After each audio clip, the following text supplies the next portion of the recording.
ibuphi ubungozi bokuthi ke uyokwenza amazinyo ukuthi abe mhlophe ngoba phela sibaningi futhi nakhona lapha eminyangweni wezempilo brown amazinyo kunje aya bese beyahamba beyowenza bemhlophe bukhona nobungozi into eniqhuquzelayo umthenzima leyo. Hayi tooth whitening sithi yona safe inabo umgozo omncane njengomuntu nje one sensitivity. Okay. Uma ukuthi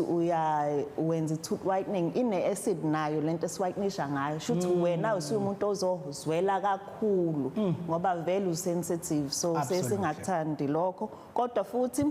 tooth whitening ayikho permanent so mase yenziwe akusho ukuthi seyohleze emhlophe njalo chaza ukuthi kuzohamba kuhambe buyele esimeni mase uyabuya azivakashela